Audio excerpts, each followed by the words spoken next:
There we go. Yay! Yay! Oh, Hello! Happy Holocaust Remembrance Day.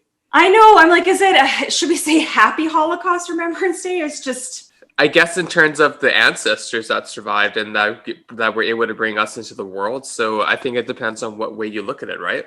that's very true, actually. That's very true. Yeah, but it is, yeah, that is what today is, January 27th. Almost February, crazy. And yeah, so, just remembering the probably just over 6 million Jews that were killed, for a lack of better word, during those times, and celebrating the survivors and all that jazz. And we've got our guest. Good morning. Ew. And My God, look at that awesome screenshot that's froze on you. and you've frozen in like this gorgeous shot. Oh, There you are.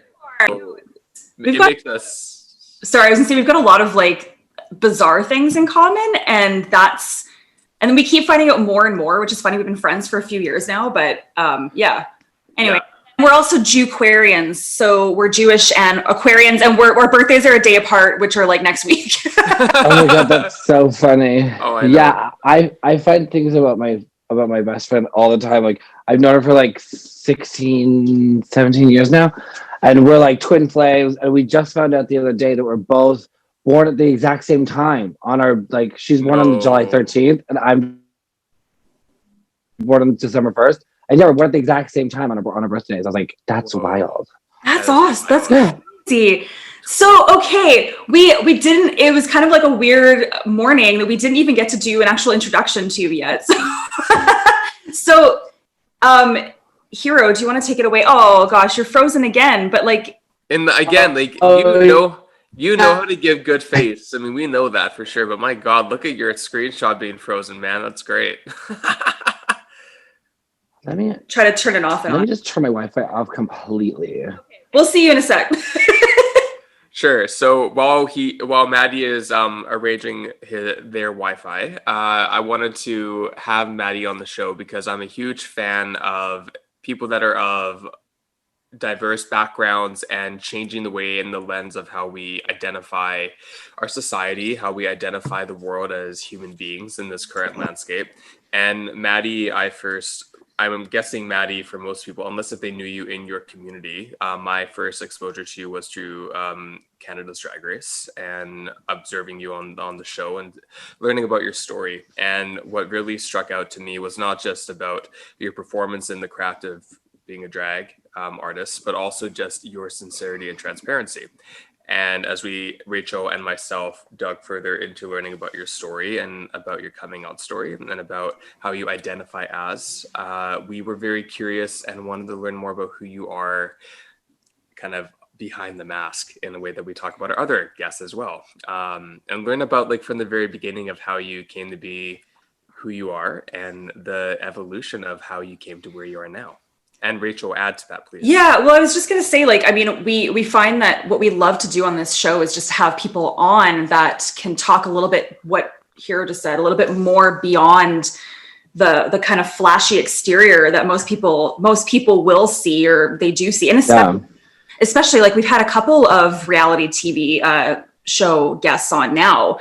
And I mean, maybe not everyone still knows this, but reality TV is not reality TV. And we really just like to dive deeper and to get to really know the person and the story and also just be able to have people, it just helps, I think your followers too, or people just connect better with a person, right? So totally, yeah.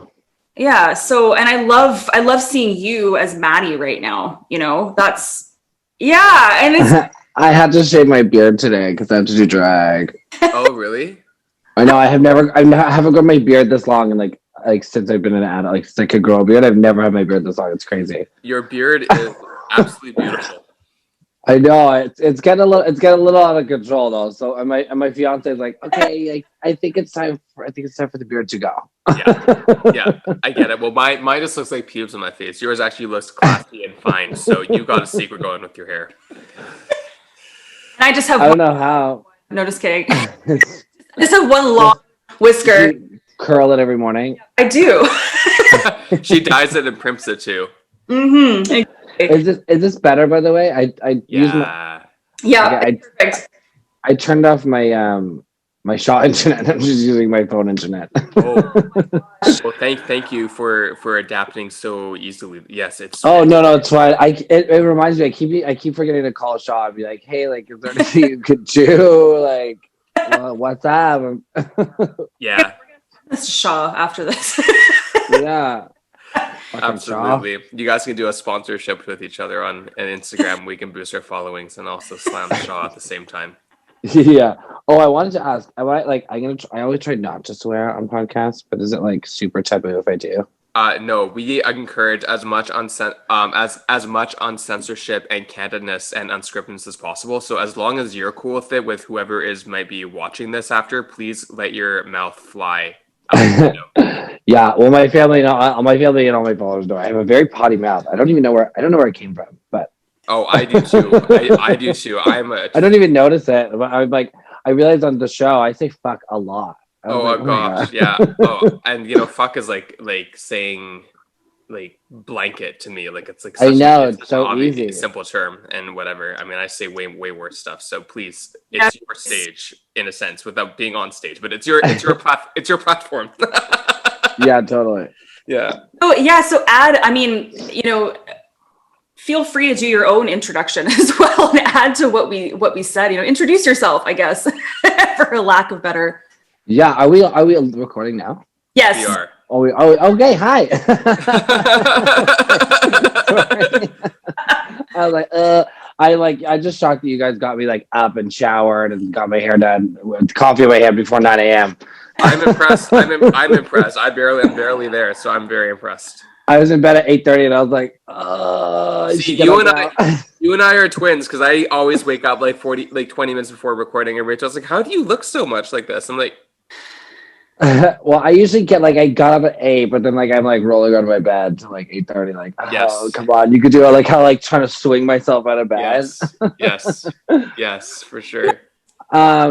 That's funny. Yeah. Anyways, hi, I'm Scarlett BoBo, drag queen, runner-up from Canada's Drag Race Season 1.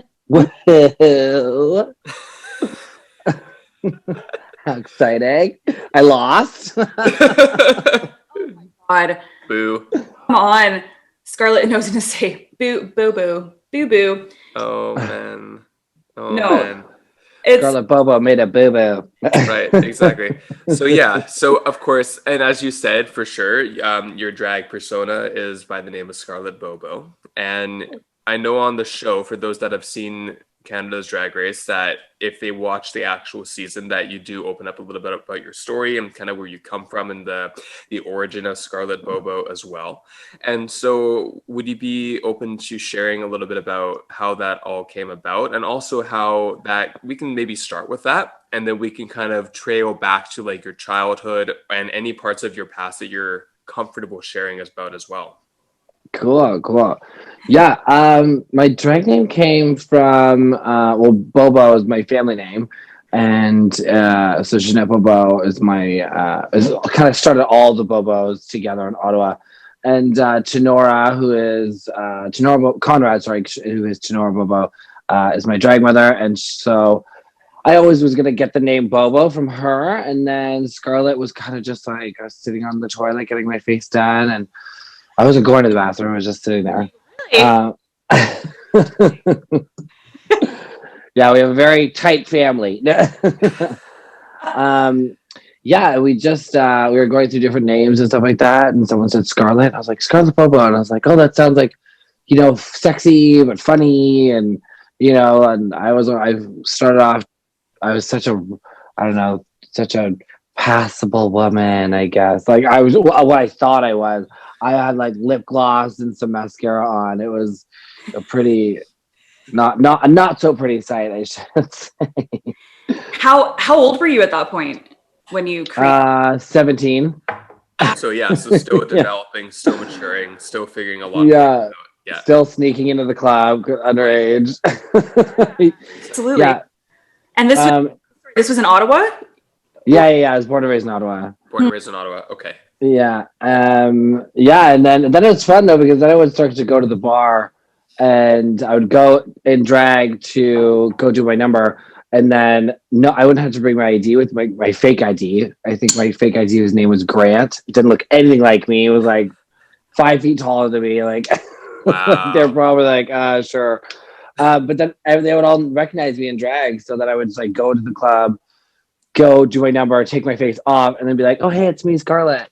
And then they would just always let me into the bar, so it was a good way to get to the club underage. Yeah, absolutely. And what was it like growing up in Ottawa? Like, what was your family structure like, and what was it like for you growing up in that part of Canada? Um, I have a better appreciation for Ottawa now. Um, Growing up in Ottawa was always kind of funny because it's like it's a very government city.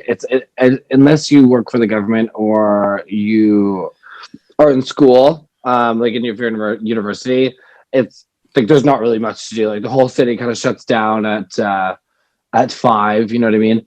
Yeah. So it was really, and it has a small town feel for being such a big city. Um, and so growing up in Ottawa was fine, like with my mom and my siblings, but like trying to like be queer in Ottawa, everyone wore American Eagle or Abercrombie. It was like every gay was like your cookie cutter kind of gay, Right. and so it was just kind of weird to, there was 2 gay bars. One of them, one gay event was like in a straight bar every week, so you get like spillover. So it was just weird being in like a predominantly straight kind of downtown area, I guess. It was good. I like it. Sorry, what? I had no idea. I've never been to Ottawa, but I had no idea that that was the vibe. Like, I just didn't. I thought Yeah, it well, was a big city and like I don't know. You just think more bigger city vibes. And I was actually born in Toronto, but I moved at a very young age. But anyway, that's oh, interesting. cool. Yeah. Yeah, it's got that now. I find now when I go back, like people want to party, people want to have fun, like people are more proud of their city. And I used to be like, don't tell anybody I'm from Ottawa, and now I'm like, yeah, I'm from Ottawa. Mm. Uh-huh. Yeah. um, because like everyone in Ottawa was super proud of me too. So like I had this like huge positive reaction come from Ottawa, and Ottawa's got like it's changed a lot. You know what I mean? Like there's a lot more things to do now and stuff like that. But when I was growing up there, it was like a year ago. Obviously. Yeah, it was like not like it was not the one. And I moved to Toronto when I was 19. I was like, as soon as I could, I was like, I'm getting out of here. Wow. And actually, and I was watching your I don't know what program did the coming out story, but you were part of. It was a video on YouTube. Mm-hmm. Not sure what platform did that, but I think you were mentioning how you were maybe I'm using the wrong word, but that you were maybe kind of bullied by the drag community when you first. Oh yeah. And I was like, and when I heard that, I mean, this is just me being naive, I guess, but I'm like, isn't that supposed to be a very inclusive? Yeah, that's what you think. That's what you think. Or And it's kind of what you think about the gay community, the LGBT community, but yeah, I'm curious to hear about that too with the drag scene. Yeah. yeah. So if you don't mind me prying, it was Yeah. intriguing to hear that. Yeah, it was weird. Like when I first saw drag in Ottawa, it was Gender BoBo who I saw, and she was like hopping around in like a mermaid costume, and then had like a Wendy Whopper wig, and I was like, "What the hell is going on?" I was like not into it. I was like, "What is happening?" Like it was my smoke break, and then I saw Robin DeCradle perform, and I was like, and she was doing like Janet Jackson. It was like long hair and like fringy outfits. I was like, "Whoa, what's that?" And everyone was like, "That's a drag queen too," and I was like, "I want to do that." Like, wow, she's so fierce.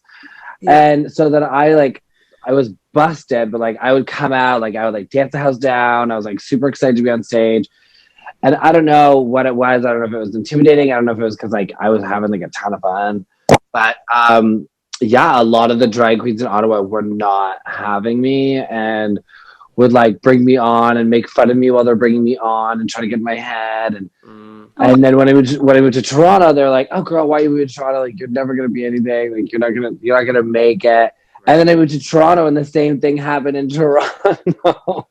Oh. So I like stopped doing drag like completely. I was like, what? I was like, what the fuck is going on? Like, why does everyone hate me all of a sudden?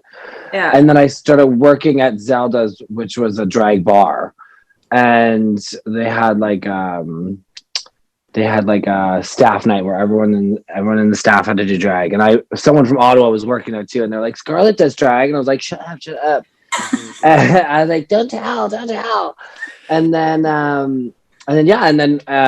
they saw me in drag, and they gave me my first weekly show, and then people still literally to this day like will still bully me, and like drag queens will still like just like bully the crap out of me for some reason. But like now I'm like, whatever, like screw, like I'm like so grown into myself now that I'm like, you can go fuck yourself, because like I'm fierce and I know it. Right, work, exactly. That's zero protection and security. It's intimidation by someone that they don't know how to understand. I think so. Or it's like they see me living like my fullest and like my truest self, and they see me just like being like a badass and like, loving my life. And I feel like people are like, oh, I know what we should do. Make her hate herself. Correct. Yeah, they want to take you down. They're haters. Well, make it work. See, though, like... It's so weird though, because in that community, I think that you two, I don't know where you were on the screen. You two were talking about yoga a little bit. Yes. I believe, right? So we're both yogis, and we're both gamers, and we're both crystal lovers. I know that we have a lot in common. Yeah. Yeah. Well, look at the Majora's Mask on your hand. I saw that right away. That's absolutely freaking amazing. Gosh. Yeah. I'm so excited to finally do drag again, because I just got the chic costume. No shit. Yes, I'll go grab it later and I'll show you. And it's so good. And I'm like, I just want to wear it on stage. And I found this like really cool remix, like this Zed remix of like the theme song from. So I play that in my spin classes. That's one of my spin classes. Yeah, I know it's. And I was like, I need to remix this song into a mix or something. Yes, exactly. Oh my god. Okay. This is. Oh my god! I literally have my Zelda cup. I saw that. I loved it. I love it. I'm such a gamer. I'm a total nerd. I have the Zelda Hyrule book actually in my bookcase right here. That green book, it's the Hyrule Historia book right. That's fierce. There. And also the Mario, my Nintendo Van shoes right there that say game over. Like, that's cute. Those are all Nintendos right there. Yeah. Cute. Embrace the dork. I love. Oh yeah. It. But I was even just saying, oh, there you are. No, don't go away. I'm back. I don't know what that was. No, but like just thinking about, how the misconception of, I guess, it being an inclusive, like it's, anyone can join, and it's a community. And the same goes for yoga though. And especially in a bigger city in like Vancouver, I've talked about this numerous times, but it's kind of akin to that, where it's like yoga teachers, because it's competitive. It's the competition. Oh yeah. Competitive as teachers, like, and people trying to knock you down because you don't teach studio or that studio, or like, fuck, I don't know. It's just. Well, and I've also been completely discriminated from the community because of my teaching style, my image, my brand, like the things that make me unique to who I am that I can't change about myself, and that I know that I never wanted to change about myself, but still had to feel like I had to conform a little bit to even get somewhere to make a living. So yeah, like I can imagine in any community, and I can, now that you're talking about the drag community as well, what are some additional examples or scenarios that you faced when you were maybe in Ottawa, in Toronto, and you said you're in Vancouver now, correct? Which I did not know until you and I began chatting more. So I'm guessing you moved to Vancouver more recently? Yeah, we moved. My fiance moved last November when I went to go film the show. And then I got off the show, and then obviously moved to go find him. And yeah, so we were in Gastown, and now we're over in Kits, and we love it so much. Yes. It's just, we were gonna move to Amsterdam actually, and he can get his dual passport, and so he was getting his dual passport. I was getting like the 18 to 30-year-old visa, and because I was like, I had like a time limit. I was like, I'm gonna turn 30 and I'm not gonna be able to go. And then Drag Race called and we were like, oh, okay, well, like we had like all of our money saved up. We were about to turn it into euros. Like we had like it was all planned out. And then Drag Race called. We were like, whoa. We're like, this changes literally everything. Right. Wow. So yeah, and then we kind of like had already gotten in our minds that we were like over Toronto. Like I was very over the scene. It started changing a lot, and I'd been there for over 10 years. You know what I mean? I was like, I felt like I've done what I needed to do there, and I was like ready to kind of pass on the torch. And yeah, so then we moved to Vancouver, and we've been very happy with the 3 months that I got to actually do shows and hang out here. But I will say I'm happy that I went through the pandemic in Vancouver because there's so much nature, there's so much to do, rather than Toronto, which is just like city. Yeah, absolutely. for sure. And I'm also not much actually in the drag community or in the gay community at all. Like I kind of, not in a pompous way, but like I kind of pride myself of never being a scene person. Like I'm straight edge, never drank, never done drugs, never smoked. Like it's just never been part of my lifestyle. Yeah. But I've always appreciated the culture of drag and self-expression and human beingness, right? And so I'm curious to know, because you said you're in Ottawa and Toronto, like when you say you're passing the torch and you said that Toronto was kind of, you were over Toronto. Can you dive into that a little bit more? Like how the drag culture in Toronto, you said, shifted over the 10 years you were there, and maybe contrasting it to what you've noticed in Vancouver? Yeah. I feel like I feel like a lot of some people, Toronto just has a very territorial feel. Not necessarily just with performers, with like with gays, with kind of with everybody, with like, that's my bar, this is my clique, that's my performer, like that's like it's just, it feels very like I had my home bar, you know what I mean? Everyone kind of does, but it felt like once, like you wouldn't leave like your areas over there. And I tried to make a lot of room. Like I would try to like merge in like the West End scene, and the West End scene was like more punk, alternative, like wild of the box drag. So, and you would never see like a West End queen in the Village, which I never understood. So I was always trying to like bring the Village to the West End and bring the West End to the Village, because I had weekly shows. So I was trying to like kind of bring everyone together, and then it was like over and over and over. It just like wasn't happening. And there, people would bump heads all the time. And then everyone wanted that one good gig, and everyone wanted that one spot. And then everyone was kind of like clawing their way to the top, but like being super nice to everyone, to their faces. But meanwhile, like ripping the rug underneath them as soon as they turn around. And it was just like, and the scene changed a lot. Like, you know, the scene that I grew up in was like my bubble of queens, and then the new queens came, and you know, like I kind of wanted to like make a new path for the new queens. So I was trying to like get them all gigged, to get them all set up, and yeah, and like people would move away, you know what I mean, and oh, she got a job, so she's not doing drag as much, and this and that. So it kind of like my scene, like my personal like connection to the Village, kind of like, you know, shifted, I guess, in a way. And so I was like, and I needed a change. Like I'm surprised I sat still for 10 years, to be honest. That's a lot for me. It's a long time to like sit and stay in one spot. So I needed a break. And I guess it was really cool when I came to Vancouver, because I'd never heard of land acknowledgement before until I moved to Vancouver. And I was like, oh, you guys do this at every show, which I thought was super, super cool. And every single show I went to had a bearded queen, a non-binary queen, a drag king, an AFAB queen.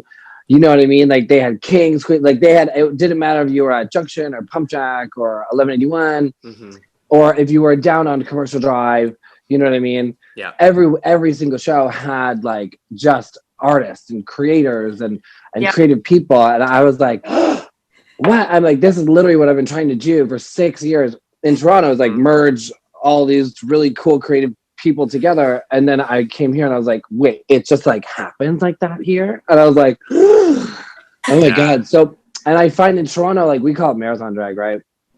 So we literally do like 16 to like 20 numbers a night. Like it's just like back to back to back to back to back to back. Like you do like, yeah, you do like 4 numbers or 5 numbers, bring on the next girl, she does 4, then you come back, do 5. Like it's like crazy. So you're just like pumping through songs.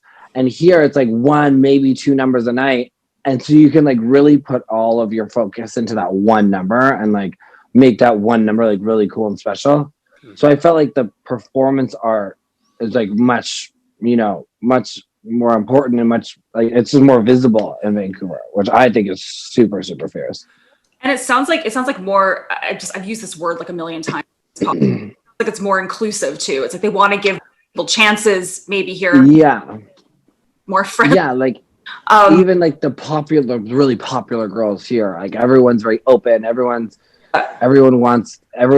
here for the community, right? Like it's not one for all. It's kind of like all for one here. Everyone wants everyone to succeed here, which I think is really cool. I think it's because it's a little bit of a smaller scene too. Mm-hmm. I think Toronto's scene is a little bit bigger, so there's more people, more drama, more whatever. Mm-hmm. But I think everyone knows everyone in Vancouver. You know what I mean? So I think that helps. Mm-hmm. Right? I guess. Yeah. Vancouver is definitely like a little big city. If that makes any sense. Like we think we're such a big city, but we're not. But at the same time, we are much larger than the other provinces if you take out Toronto and Montreal. So people, and we're very much on the West Coast. So people kind of have this idea of what that's like. Exactly. Yeah, I totally hear that. But I also think there's such a different influence between one side of Canada to the other. Like, because, Toronto is much more influenced by New York. Vancouver is much influenced by like we're Hollywood North. Like that's true. LA North, yeah. Hollywood. Yeah. So there's a bit more like maybe there's a bit more laid back vibe here on the West Coast. Oh, totally. Especially from being like from Ontario. Totally. I came here and I was like talking about like being like a witch and like being like an empath and and everyone in Toronto would always be like, "Girl, shut up! Like have another drink." Everyone really? Like. Really? Yeah. Yeah. And everyone here's like, "Wow, can you tell me more about that?" And I'm like, "Wait, are you listening to me?" Yeah. Yeah. No, for and sure. Everyone's just like, I feel like it took me like a couple months. Like I walked fast. I'm like, I'm wanting to get where I'm going, get out of my way. I want to get there, get back. You know what I mean? And I'm still like that now, but I've been learning to like, okay, it's okay. Like stop, look at the mountains, look at the ocean, like relax. You know what I mean? And it's hard for me to like slow down. I'm always like, go. East Coast so I like that. Yeah. Bulb go off because I do something else I remember from one of your interviews is you mentioned being an empath and you just said that right now.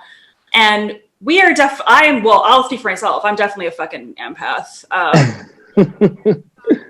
But it's not, I mean, I guess it wouldn't be easy to be an empath if you're in the industry that you're in, and especially on Drag Race. Like, did you have tools or mechanisms or things like, because we talk about mental health a lot on this podcast as well. So yeah. Did you like, how are you able to keep yourself grounded and also not to take on and not get so involved and feel down on yourself? Like, I don't know how I would be able to survive that. But yeah, honestly, I had tools when I first walked in, and I was like, I got this. Like just like shut my brain off, and like everything's gonna be fine. And those tools like went out the window like immediately. I forgot everything that I thought I knew, and like I would try to like meditate, and I would like bring my crystals with me. And I made all my friends and family like write me notes. So like if I got really stressed out, like I was like, okay, I made enough notes that like every other day I could like open up a note and like whatever. Yeah. The first week I was like opening up every note, like just like crying and like freaking out and like I'm like just like literally all my notes are like crumbled up and like soaked in tears. It sounds so sad. No, but it's real though. Like well, not only was it like the hardest and most stressful thing in my entire life, I also like, you know what I mean? I miss like, I'm so connected to my friends and my family. And like me and my sister have like really weird, like I guess abilities or whatever.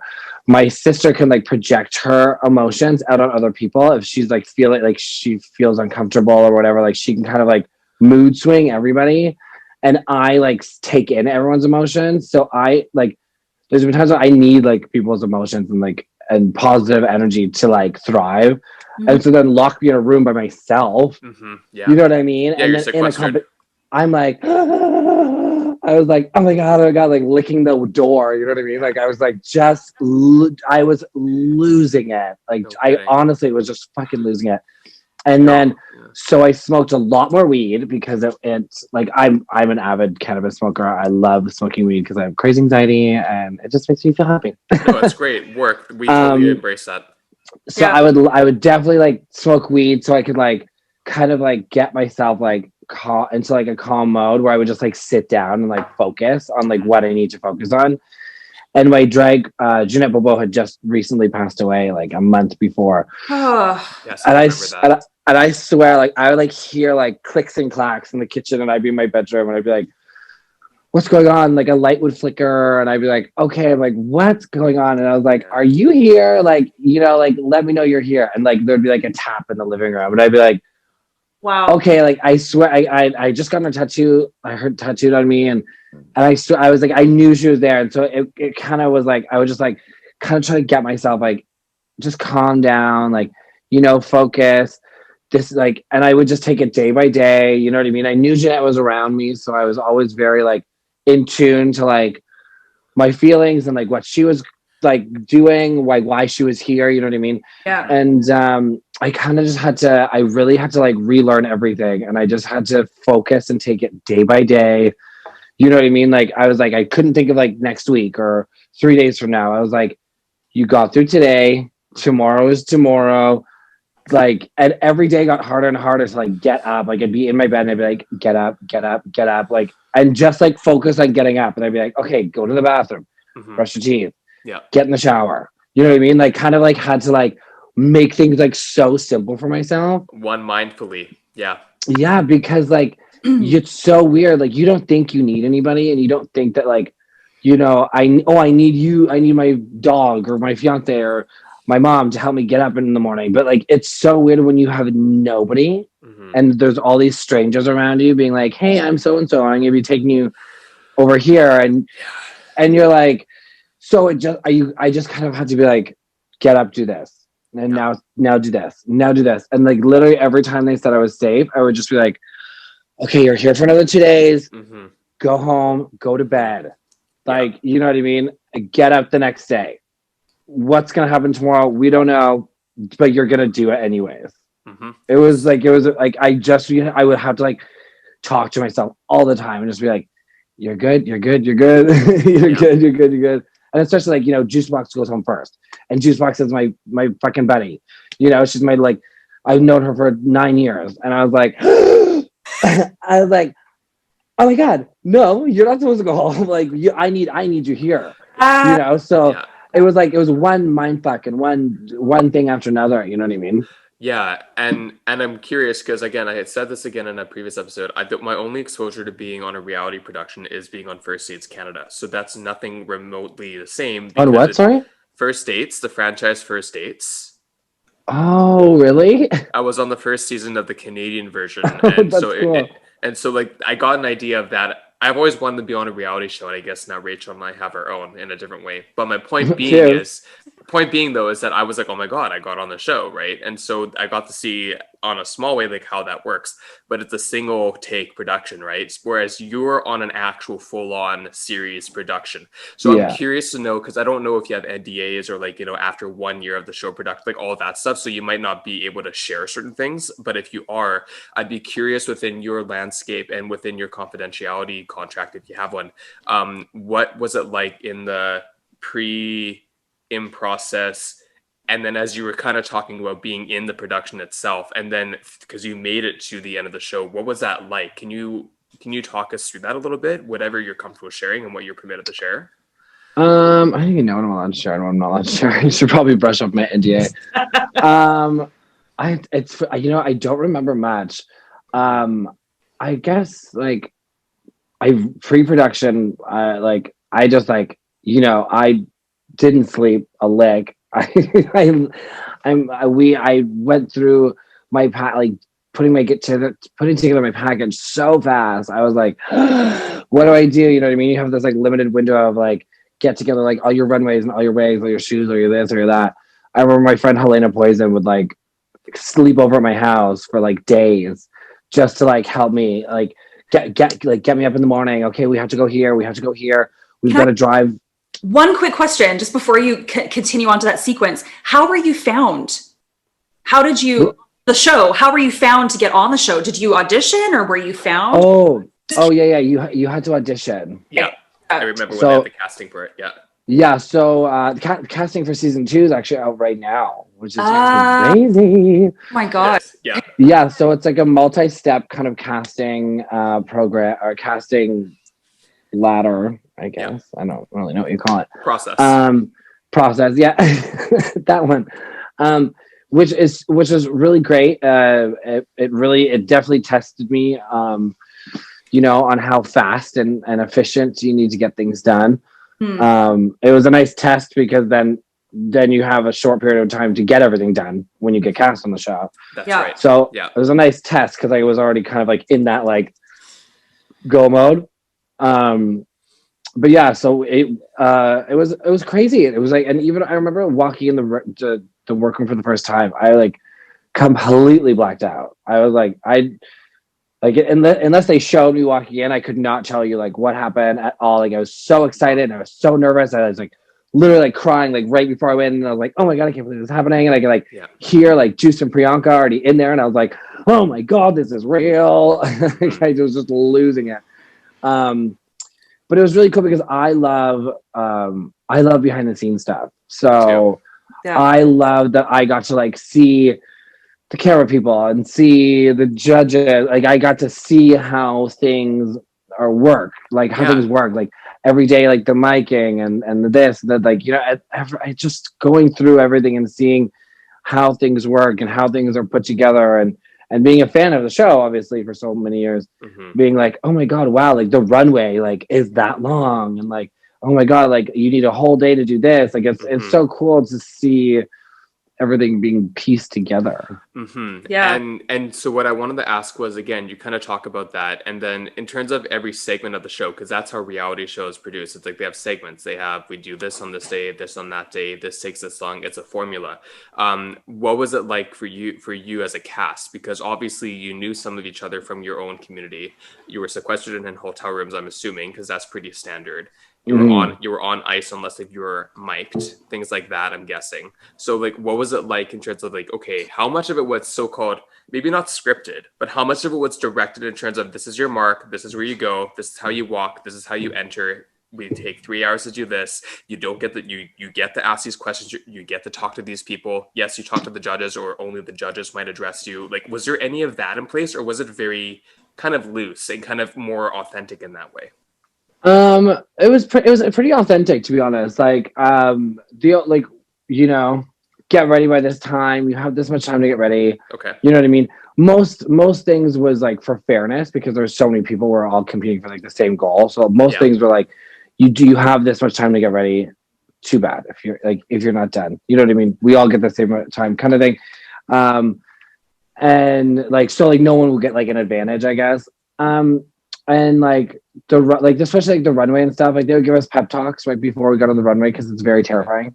And they'd be like, you can go this way, you can go that way, just make it to the end and do your bits and then make it back in one piece.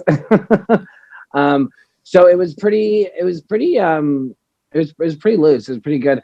All our conversations and stuff like that were like authentic conversations. We might have to like repeat something, oh, can you start that over again? Like bang my mic or whatever. But yeah, and like, especially for editing, because I know a lot of people say like editing, like, oh no, like editing, like be careful for the edit. But I found for the most part, we were that bitchy. Right. Fair enough. We acted that crazy. Yeah. But the edit was, I was surprised that everyone kind of, was their edit, I guess. And they didn't ask, sorry, Rachel, but they didn't like, because in some shows they'll say like, when you go in here, like you're going to talk about this or like ask these certain questions. Like they didn't do any of that. It was like really super like just talk and let it come through. Yeah, and that's like I wanted to say something and like I forgot. You know what I mean? They're like, oh, like were you still gonna like ask this? Or you know what I mean? Like, I said like everything's pretty authentic. I thought it was really cool. That's incredibly refreshing. Honestly. Yeah.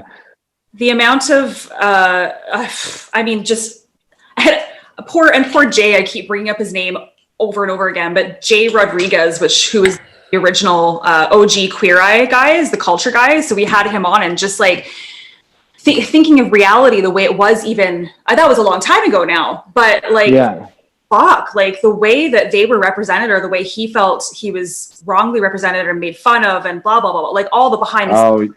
It's like mind blowing. And so to hear you say this, like, I wonder if hopefully this is a progression. I don't know, like a positive progression. Yeah. Maybe it's because it's Canadian and we're like that much. I don't know. Maybe. I mean, it could be. One other example before we continue with your, which I'm very, very inspired by your anecdotal sharing, your archival story. One of the most prolific Project Runway winners of the American franchise of the 16th season, I think it was 16, Ashley Nell Tipton. She was a plus size designer, and she herself was a fully figured female, like whatever. And she was actually opening up just on her own podcast, her own show now, as she's rebranding, saying that, and I'm surprised because I'm a huge Tim Gunn fan, that Tim Gunn said that she didn't deserve the win. That he didn't pick her to win, and that she was a token win because of being the first plus size designer and first plus size final fashion show on Project Runway. Oh my God. That's crazy. So that's kind of what, you see these stories coming out. And I don't know if you watched a lot of reality shows like in different genres prior to Drag Race, because some people haven't, and that's equally relevant. But like ANTM, for example, surfaced last year from COVID and went on like all the streaming online servers. And then Jay Manuel really spoke out, and then Oliver Twix has spoken out with other alumni of the show, because now it's so far done, there's no NDAs, and they're like, this is really what went down. So it's interesting when you see the debunking of reality productions and hoping that it's not like that everywhere. Hence, some of the questions I was curious to know about is how authentic, sincere, and raw in comparison to that, and all the other things that have shifted. Like, we might not even have answers to that, but they're just observations, right? Because it does happen. Yeah, it was like, because like it was really, like, honestly, it was a really great production team. It was a great set. Mike Bickerton, who produced the first season, is incredible. He's produced so many things, and his main concern is always giving a genuine story and telling your story. And so even when we had like our people like in our confessionals and our boy confessional looks. Yeah. There's someone is leading that conversation, in a sense. Like you're having a conversation with somebody, because like I don't know what I did yesterday. I don't know what I did the week before. I don't know what I did today. I don't know what I did 2 minutes ago. You know what I mean? So they have like a genuine conversation with you to, make you comfortable and get genuine answers out of you. And I think that was the coolest thing. Like, I really bonded with the people on set and the team and the crew and everyone. It didn't feel like a reality show. It felt like we were all in it for this one really cool goal. And then like, even like we had like straight camera guys. And I remember when we all did our pictures, when we were all like, oh, what would you say to your younger self? Every single like straight butch camera, mic operator, everyone was bawling. Like we were all crying. Like I think everyone was, other than Brooklyn Heights, was crying. Brooklyn never cries. No, that's and also I'm Brooklyn or Brock, like that's just their nature. That's their character, she's like I don't cry. But everyone was, it didn't feel like a reality TV show. It felt like this collaborative, like cool project. You know what I mean? Even though it was a huge deal, it felt really good. And whenever there was like rules or whatnot, like those were in place, so everything would run smoothly. That's beautiful. Like, absolutely. It was really good. I always said I would never do it again, to be honest, just because I was like, holy, that was so insane. And then you'd once go on a Canada All Stars though, or like an international crossover. no, Yeah. I'm gonna go to International All Stars, girl. Yeah. You Yeah, never know, right? yeah. Well, I was just nominated for like Future All Star right next to like Jimbo and Rita, and, like some other people from the other seasons, and I was like, oh, okay, because I don't know if International All Stars is being talked about or not, but I really hope I get on because like once I saw it again, like once I watched it back and my season, I was like, oh, I really killed that. I was like, I want to do that again. Yeah, well, because they just finished Holland. I think they're casting Holland. Drag Race UK is on second season now. I'm sure they'll get a third, if not already.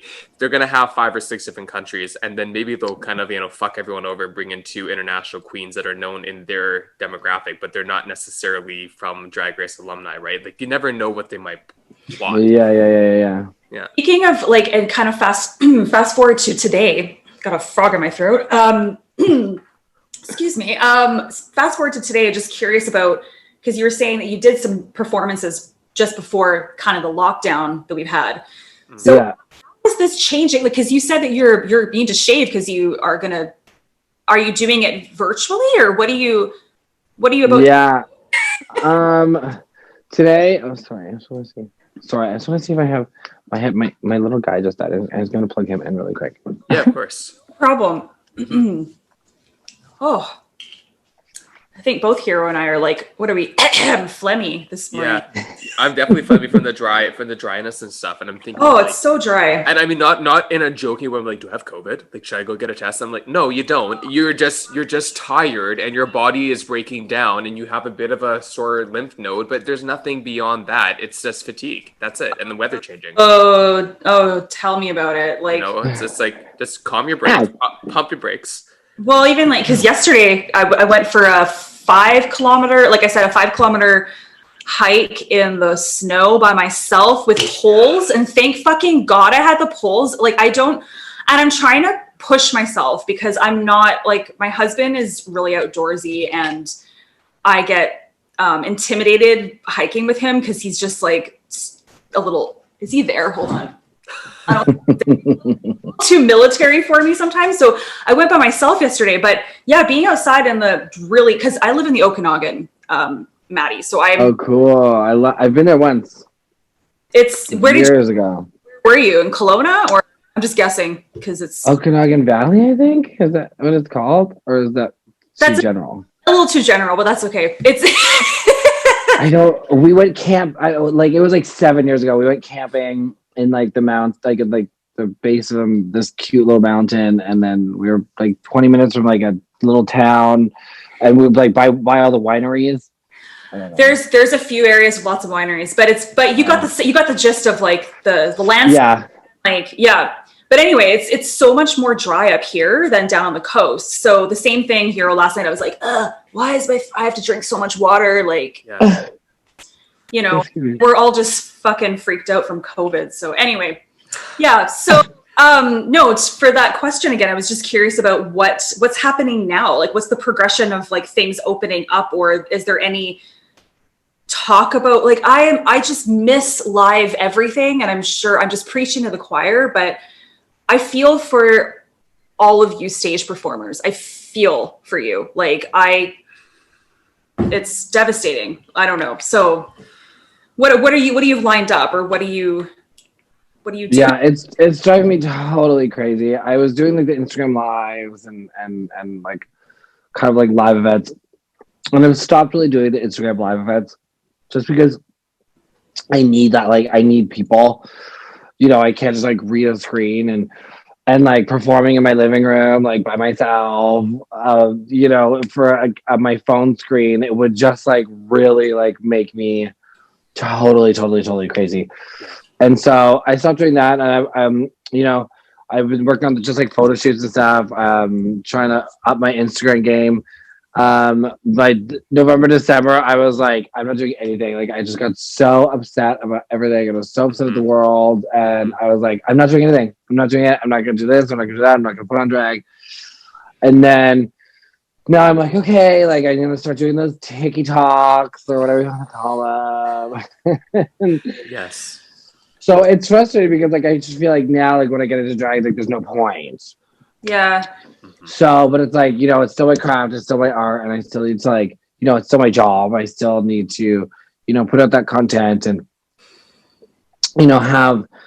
have my presence online, or else people will be like, what the fuck's wrong with you? Like, Well, the wonder where you went. Well, they kind of look at Yeah. it's so shallow in the terms of people think you're a has-been, right? Oh, okay, they're so yesterday, they're so last week, and it's kind of staying relevant and keeping your brand.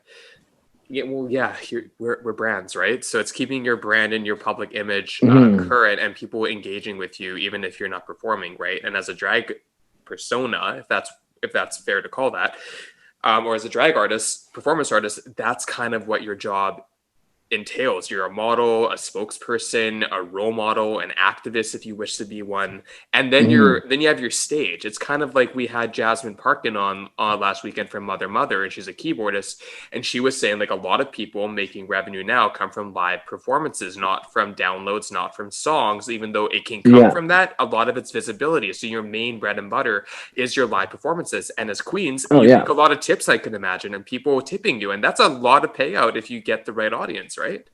Yeah, like there'd be times I would be like my show fees would be like for my rent, my bills, my whatever, and then my tip money is like my fun money. Like I could go shopping with it, I could like put that away for vacation. Like, you know what I mean? And now it's just like now I just have to shake my ass for Daddy Trudeau and be like, "Can I have that CRB, baby?" Yeah. Thanks, Right? Dad. Yeah, I know. It's true though. So as Rachel was pointing out to, because of their current society, what are some things that you do for your self-care? What are things that you do for your social wellness? And what are things that you do to stay connected with your community, especially in the drag community, even if it's virtually? Like what's your core? Who is your core or your slightly outer core in what you do with your self-care and engagement? Yeah, I've been trying to try to like reach out now to like see what's up online. My friend Helena, who helped me with all of my package, is now like trying to help me with my TikToks and all this stuff. Yeah. I try to avoid going out and going places, but every once in a while, I'll pop into my local bar and say hi and spend a couple dollars. You know what I mean? It's been hard because it's hard to follow the rules. I hate following rules, but like this is very different, and you need to follow the rules in this situation. So it feels routine now to like go out and put on a mask and wash your hands and stay 6 feet apart and this, which is really frustrating. But I've been trying to like get out as much as possible. I have a dog, so I've been trying to take him to the dog beach at least once a day. And experience Vancouver because, we don't have mountains and ocean, and Ontario, we've got a lake and some hills. Yeah. Very different topography. Yeah. Yeah. So I want to be out. I want to be seeing everything. And I started running again. I went on a 5-kilometer run the other day and completely, now my whole body hurts. And my trainer's like, you have to work out now. And I'm like, I don't want to do anything now. Everything hurts. And like I said, I went for that 5-kilometer hike yesterday. Yeah. I don't even know if I just do it because I know it's good for me. I mean, I know also the fresh air, like you said. I mean, especially for my mental health during this whole time, I have to be out once a day. Like I have to, absolutely. So it's nice. Yeah. Nice, Matty. Like, I mean, this situation fucking sucks, but at least you've had this freedom to like actually kind of get to know Vancouver a little bit. Perhaps. Yeah, it's been nice, and my one friend is like a avid. And oh no, did I lose you? No, Did I lose you? Can you hear me? Yeah, we can hear you. You can hear me. Yeah. Oh, I can't hear you. Hold on one sec.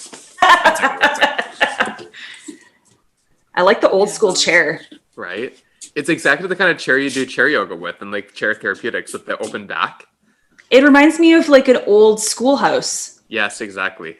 It's great. It's awesome. Yeah, I'm probably very uncomfortable, but awesome. Oh yeah, I'm sitting in, like I said, I've got my wooden chairs here, but I've got cushions today, which is way better. Otherwise, I know I'm sitting on a meditation cushion right now. I can't wait till my Italian contractor finishes our spare bedroom. Oh my god, I love Italians. Tell me more. Sorry. That's okay, no problem. I know. Okay. I totally had to change my headphones. That's okay, no problem. Can you still hear me? Oh, we can totally hear you. But as Rachel was Okay, cool. speaking about getting to know Vancouver in a way, but also not needing to get to know Vancouver as much from your professional life, but getting to know it as Matty Cameron in Vancouver as Matty Cameron, right? Kind of like this is your lifestyle without any kind of, I guess, pressure, maybe not. But I don't know if Rachel, you're going to ask this, but what I'm wondering is do people recognize you out of drag in the city? Do you, even during COVID, do you feel you have a sense of privacy to yourself and like you can actually retreat so you don't feel like you're kind of on? Yeah, like I get recognized quite often, but it's not really like annoying by any means. Like it's like people are like, oh my god, you Scarlett BoBo, like that's so cool. Like the other day I went to like my favorite pickle place on Granville Island, and some girl gave me a free pickle mask. Oh my god, sorry, what is happening today? No, it's good. This is real though. We love this realness. This is falling out. This flag. Yeah. Oh my god. No. I love. Yeah, I got like. I love you said you went to your favorite pickle place. Is that what? Yeah. Is that Kaylin Hops? I don't even know the name of it. I just call it the Island. Yeah, I just call it the pickle place. Kaylin Hobbs, yeah. Hilarious. Oh my god, it's so good. They have the best pickles in the entire world. And I love pickles. Oh my god, me too. I could always use a nice big briny dill pickle. And kosher. I was gonna do an accent, but I suck at accents. Was it kosher? I can't do it. No, that did not sound like anything Jewish, but I appreciate your efforts. That's funny. But yeah, like I find like if I'm out and like people are drunk, like I feel like people try to like, oh my god, you're Scarlett BoBo. Like they kind of like come in for like I don't know, like a hug or a photo or something, and I'm like, ha. Mm-hmm. Yeah. And it's funny because I'm like sorry. Like I just like following the rules and like whatever, and then it's funny because some people are like, oh sorry, like you could tell like they just like forget. Yeah. But then some people are like, well, what the hell? Like, what's your problem? I'm like, well, like there's like a pandemic, like, you're not supposed to be like mingling with other people other than like our friend group. So like, right. Ooh. No, it's true though. But it's interesting when I find someone, and I'm not very starstruck often, and I don't really follow a lot of pop culture compared to some people that might. Reality shows might be the most pop culture that I get. But if I saw you, for example, in public, and we didn't have this rapport even before we recorded, but like on Instagram and having a lot in common actually as this two human beings, I would just give you a smile. I'd just be like, are you? And if you not, I'd be like nice to meet you. Like thank you. Like, thank you for your contribution to our community. Yeah, I feel privileged that I kind of got to see you in person. That's it. But that's social media and all this shit. Like people think they know you. Like Like I don't think that anybody that I had never met before in person, I don't think I would go up and be like, hey, like. Yeah, it's a little weird. Like so a lot of even the way people talk to me on Instagram, like some people talk to me and they're like they think they know. Oh, how are you? Did you drink water today? I'm like, what? Right. yeah, I think so. Right. And so a lot of people are like, oh my god, hey, like they kind of just like. And I'll see them like, oh, like a kitty, which I love. Like I think that's so cute. Yeah. You can tell when but yeah, like unless it's somebody like really big, like I wouldn't be like, hey, I'm gonna hug you. Yeah, like if I saw Pink walking down the street, like I'd probably like pass out. And she's my favorite. Try to like attack her. Yeah, she is my favorite. Mine too. Yeah. She's the only woman I would ever fuck, and I don't even know if I would do that, but if it would, that's the closest I would get. Too afraid of boobies, you said. So I'm terrified of the female anatomy. Are you kidding me? I'm terrified. I don't know if I would be in the terms of a drag persona though, because I know in my head that it's not like anatomically actually there anatomy. Maybe, but I'd be curious though. Like, I mean, I was gonna say though, and I know I said this before, but you're someone when we connected where I would love to get to know you in real life because we actually are so close together, even if it's when the COVID restrictions are less. You're someone that I can see being I could see myself being like really good friends with you in a sense of just real human connection and understanding of mental health and just, like different walks of life. But like, you feel that kind of symbiosis, right? And I wouldn't say that lightly. So I think that's a testament to your character and coming on and being how you represent yourself. I think that's really rare. Agreed. So just putting that feeler out there, in a non-sexual way, like because I mean that from the pure platonic quality of my heart that I would love to get to know you better in the future when the time makes sense. Put your pants back on. Right. Oh, they're on, and they're strapped to my fucking waist. They ain't coming off. I'm too fucking cold. And I can't believe that we're up to an hour already. Like, it's crazy. Oh my God, already? Holy. Insane. But there was just, we can keep talking, but it's crazy. Because you've mentioned a couple times, well, first, congratulations, because you said about your fiance. Yes. Yeah. We're supposed to get married in May. That's not happening. Oh my God. How been together? Just over 4 years. Yeah. Aww. Yeah, but we were like, do we just go to like City Hall and get married and like have a big celebration? Like he's like, I don't have to have a big thing, and I'm like, okay, well, I'm gonna get married one time, like it's gonna be a big deal, right? You know what I mean? So I think we're just gonna, I'm engaged, I know I'm gonna get married, so I think we're just gonna, wait until we become Australia and we can have events and weddings and whatever. Yeah. Absolutely. Yeah. Oh my God. And then where did you get your sweatshirt or because I love that. I keep eyeing it. Where is it from? Okay, this is so bad. So someone sent it to me and I lost the card. Oh, just take off your shirt. That's kind of what I was getting at. No, I'm just kidding.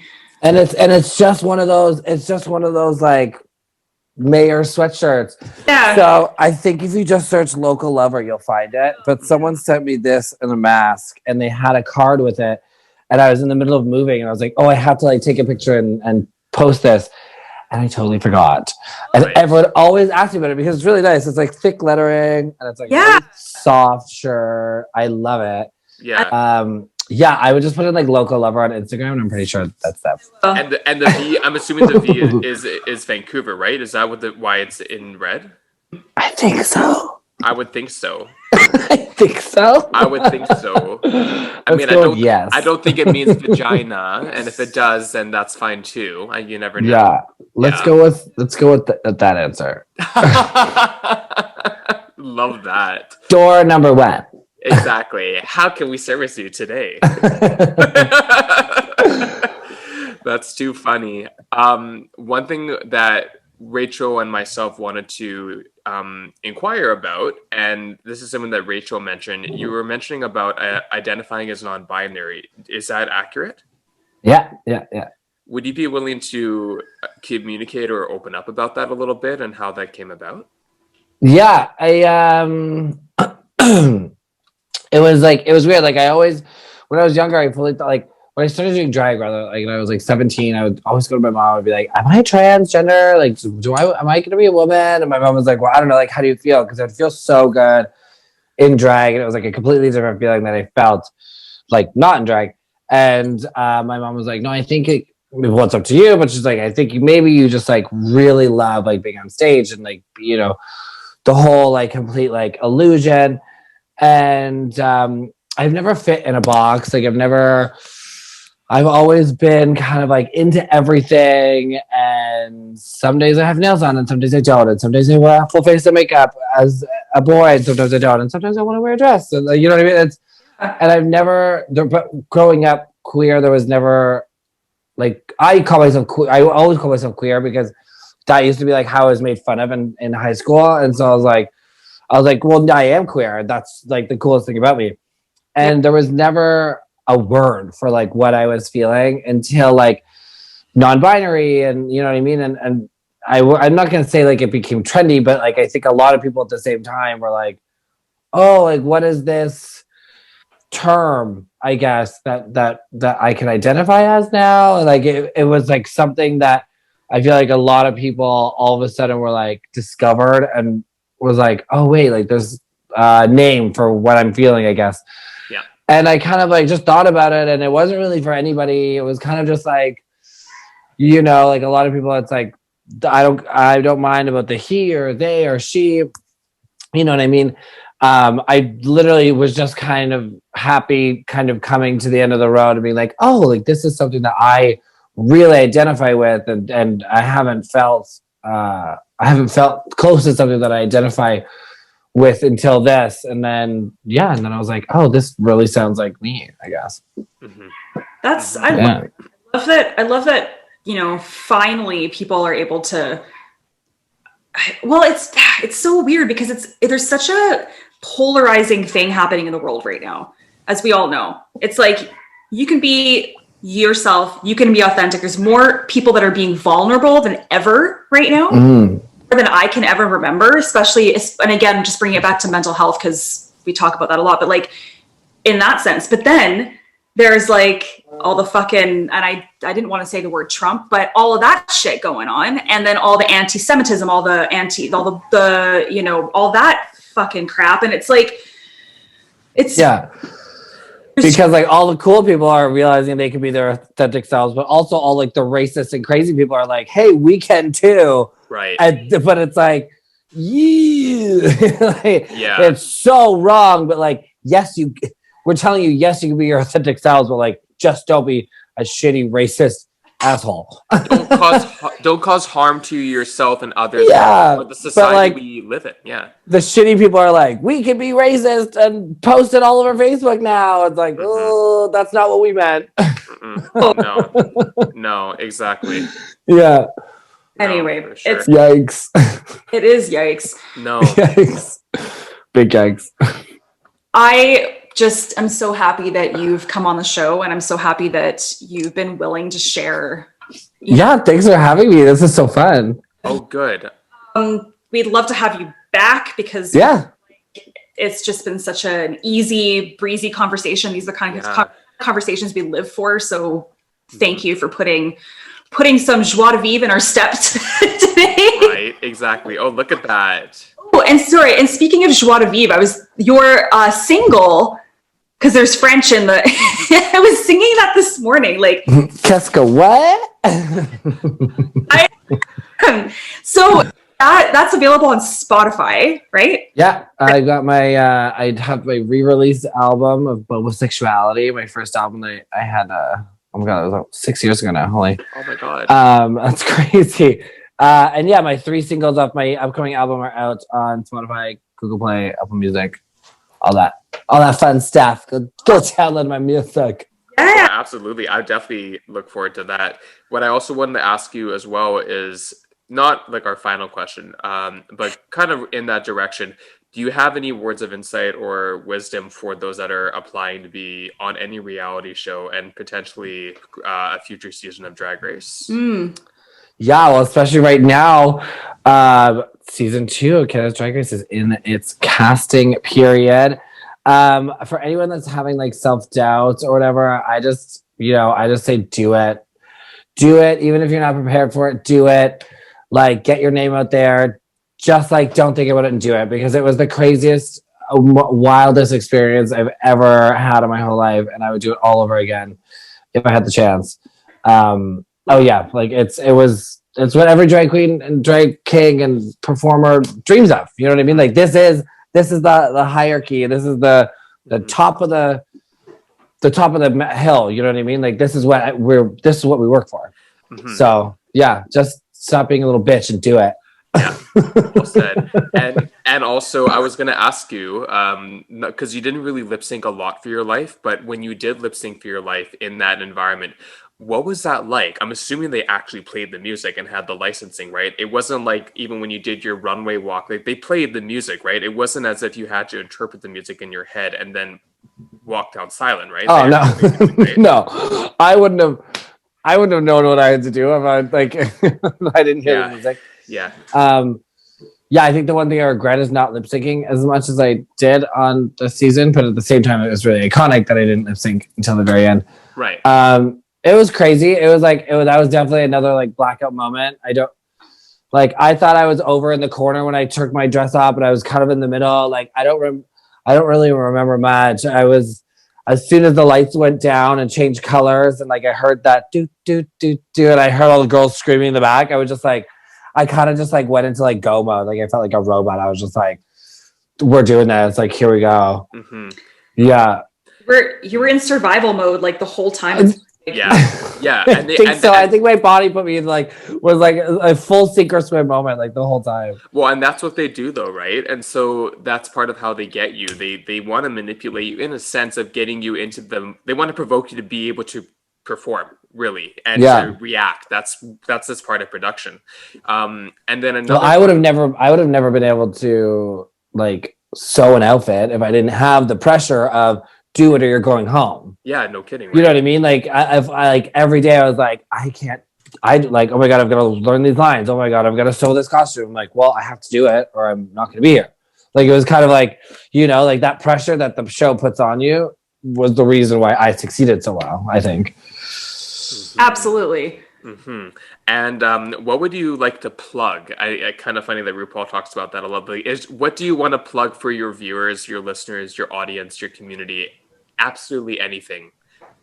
Take a couple minutes to do that right now if you like.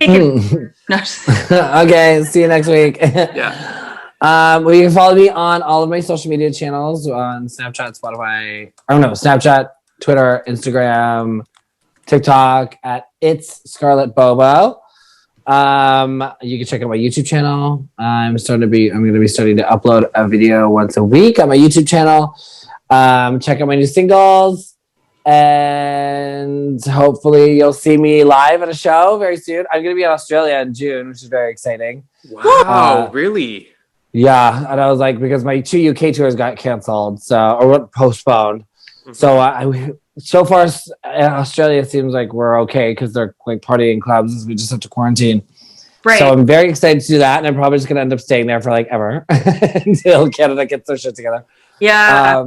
But yeah, so doing that, and follow me on all my shit. Well said and very articulate as usual. I have a couple fun questions for you. And normally we ask like a specific question, but I have a couple that I can think of that are specific to what your interests are, and I think it'd be a really fun twist on how we normally ask our questions. So, the first one is, what is your lip sync for your life anthem? What is your quintessential song that you would like? It would be your last performance if you could only lip sync to one song. Ooh.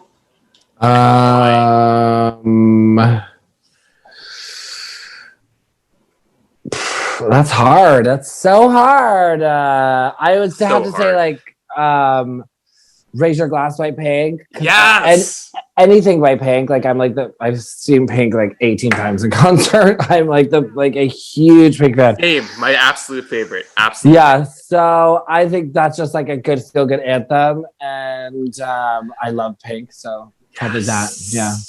Amazing. And then the second question, because I know it's funny, but Rachel's like, Hero, what are you doing? But this is so not how we end our conversations. But words in my mouth. That's true. I am. Sorry, I shouldn't do that. No, the second is that if you were to be, and I have an idea of what your answer would be, if you could be any video game character, who would you be or what would you be and why? Oh, that's so hard. So hard. I know. We have a theme going on here.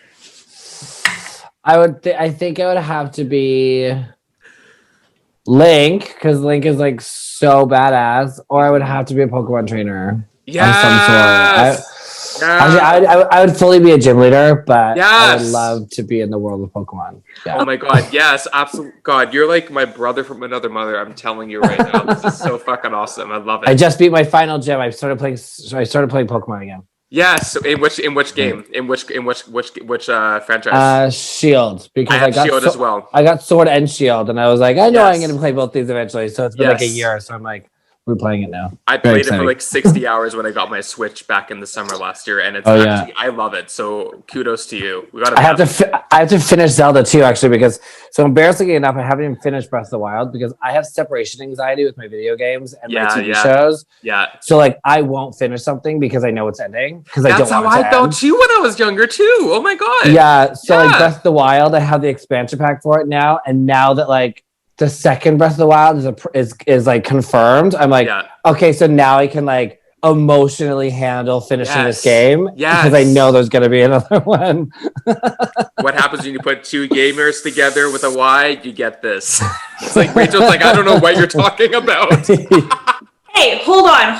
The only reference I have is, and I'm just gonna age myself now, but when I was a kid, like my brother was a number of years older than me. My brother bought the very first Nintendo, the very first one, and we had Zelda. Like, absolutely. Like, I remember that. I remember putting 1985. Like I remember putting the cartridge. Is that what you call it? Yes, the cartridge, the big floppy disk. And I don't know what it was. It wasn't a floppy disk. It was like the big. No, I know. I'm joking.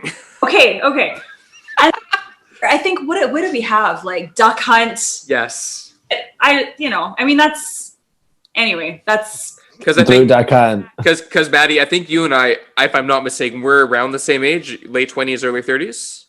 Mm-hmm. Yeah. Okay. Got it. Yeah. So because Rachel, you would never be able to tell, but Rachel is slightly in a different generation, but not quite.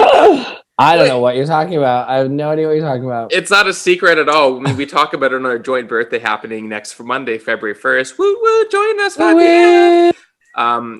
But anyway, thank you so much for being with us. It was an absolute pleasure, and both of us don't know where the hour and a bit went. I know. Thank you. I'd love to connect with you again. I would love to connect totally in real life. And if you need any yoga, as I mentioned to you in our own DMs, hit me up. I'm happy to provide that for you free of charge. I really mean that. Like whatever I can do. Thank you. Cool. Your mental health, please do. Okay. Like, I think I'm gonna have to do some yoga today because my body is real sore. Oh, I bet for sure. But I'm also probably gonna play like 3 hours of Pokemon. So me too. Shovel Knight, but yes, same. Yes. Is it Wednesday? Yes. Or Thursday? Oh, damn it! Wednesday. New challenges come out on Thursdays on Fortnite, and I have nothing to do on Fortnite right now. So that's why I'm back up. I do all my challenges on Fortnite, and then I go to play Pokemon until the new challenges come out again. Yes, exactly. I'll send you my Switch code. I'll send you my friend code. Yeah, for sure. Yeah, amazing. Has tuned out. No, I'm just kidding. You're like, bye. Yeah. Thank you from the bottom. Thank you so much. And we will let you know when this drops. And we'll send you the links, and we'll keep in touch and all that stuff. And stay safe and as sane as possible, I try to say. I'll try. We're going to be completely sane, but we'll be as sane as we can be. So yeah. I can't wait till the world opens up again, and we're all kind of have like a twitch to us, and we're all going to have like a little hunchback and yeah, like The Walking Dead. Well, I was saying, now we just keep talking, but I was saying like I feel like there needs to be support groups for like reintegrating, because honestly, it's going to be fucking weird, especially those that are in the States, because Anyway, have a wonderful day. Thank you. It was great to see you guys. Take care. Thank you, Maddie. Bye.